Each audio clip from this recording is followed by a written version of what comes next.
자, 여러분 안녕하세요. 마이펫 상담소 윤쌤입니다.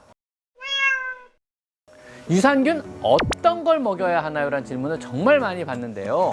강아지나 고양이의 만성설사나 알러지와 같은 면역계통의 질환, 그리고 신부전 등의 질환에서는요, 유산균이 도움이 된다는 그러한 내용들이 많이 나오고 있습니다.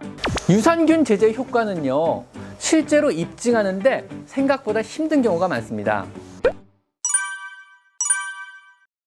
자, 오늘은요, 많은 분들이 궁금해하시고 또 제게 많이들 물어보시는 유산균에 대해서 한번 알아보도록 하겠습니다.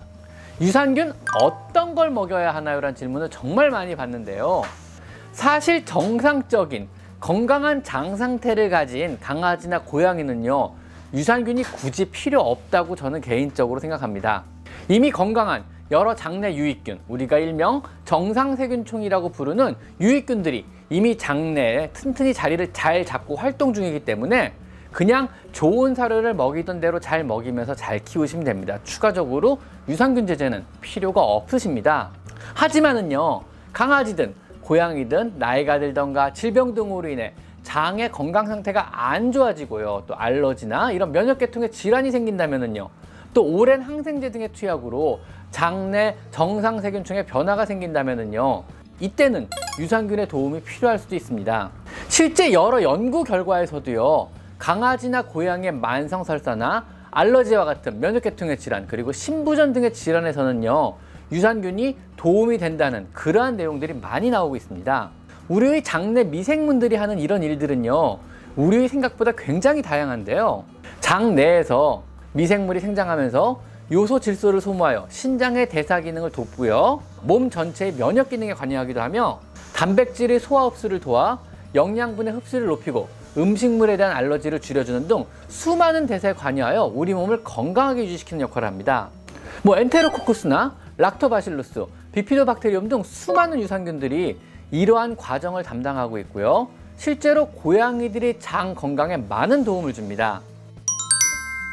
가끔 제가 받는 질문 중에 하나인 우리 아이 면역성을 높이려면 무엇을 먹어야 하나요? 라는 질문이 종종 받는데요. 아마 여기에 굳이 제가 답을 찾는다면요, 홍삼이나 상삼 같은 게 아니고요, 당연하겠죠?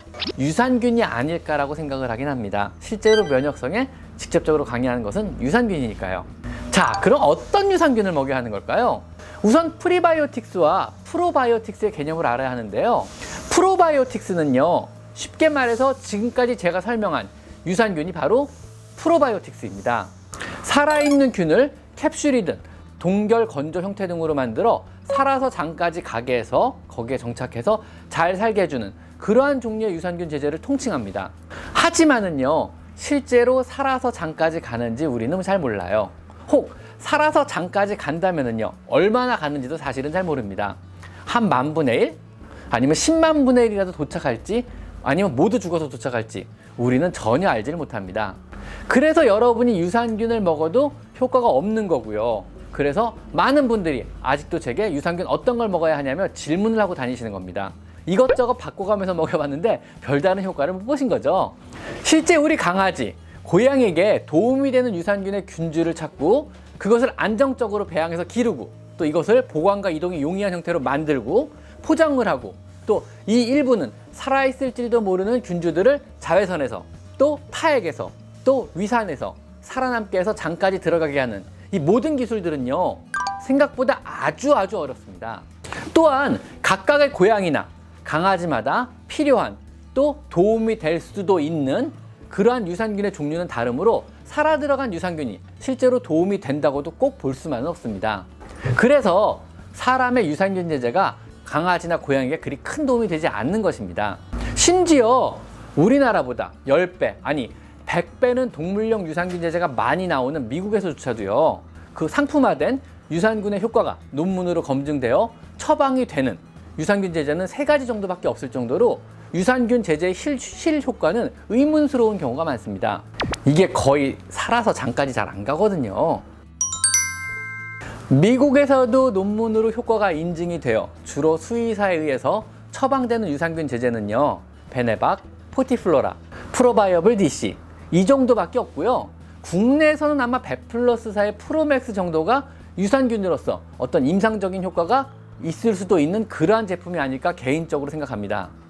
그렇다고 국내에서 생산되고 있는 여러 유산균, 현재 판매가 되고 있는 여러 유산균 제제가 효과가 전혀 없다는 그런 말은 아닙니다. 큰일 나죠. 그런 말 했다가는요. 단지 효과가 과학적인 데이터를 바탕으로 충분히 검증이 아직 안 되었거나 현재 제가 잘 모른다는 의미일 뿐입니다. 유산균 제제의 효과는요, 실제로 입증하는데 생각보다 힘든 경우가 많습니다. 내 고양이가 효과를 봤다고 해서 꼭 다른 고양이가 효과를 본다는 보장이 있는 것도 전혀 아닙니다. 고양이마다 차이가 너무 크거든요. 또한 여러 논문을 통해 입증하려면요, 시간과 비용이 아주 많이 드는 방대한 작업이 필요합니다. 그럼 유산균 제제가요, 내 고양이에게 효과가 별로 없다면 어떻게 하면 좋을까요? 그래서 프리바이오틱스가 있는 겁니다. 물론 프리바이오틱스는 효과 있는 프로바이오틱스와 함께 복용시켜주면 더욱더 효과가 좋습니다. 프리바이오틱스는요, 쉽게 말하자면요, 장내 유익균, 유산균의 생장에 도움이 되는 장내 여러 유익균들에게 먹이가 되거나 이들이 정착하여 살기 편한 환경을 조성하는 그러한 물질들을 말합니다. 보통 미생물들의 먹이가 되는 올리고당이나 유산균의 생장과 정착을 돕는 식이섬유로 이루어져 있으며 유익균들의 수를 늘리고 유해균들의 발육을 억제하는 그러한 역할을 합니다. 이러한 프리바이오틱스 제품은요, 쉽게 먹일 수 있으며 살아있는 생물학적 제제가 아니기 때문에 일상적으로 편하게 먹여주셔도 됩니다. 요즘에 장 문제가 있는 강아지, 고양이를 위해서요, 이런 프리바이오틱스가 많이 함유된 사료들이 여기저기서 많이 출시되고 있습니다. 대표적으로 힐스의 가스트로인테스날 바이옴과요, 로얄캐닌사의 가스트로인테스날 파이버 리스폰스입니다.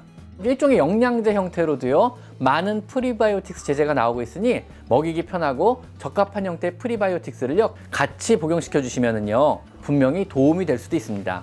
단 이러한 프리바이오틱스 제품들은요, 유산균의 먹이가 되는 올리고당 같은 성분도 같이 있기 때문에 과다하게 복용시켜 주시거나 과민한 고양이의 경우 개체에 따라서는 복부의 불편감이나 복부 팽환 같은 부작용이 생길 수도 있으니까 주의해서 먹여주시는 것이 좋습니다. 오늘은요, 유산균인 프로바이오틱스 그리고 그들의 생장을 돕는 프리바이오틱스에 대해서 한번 알아봤습니다. 자, 오늘은 여기까지 마이펫 상담소 윤쌤입니다. 감사합니다.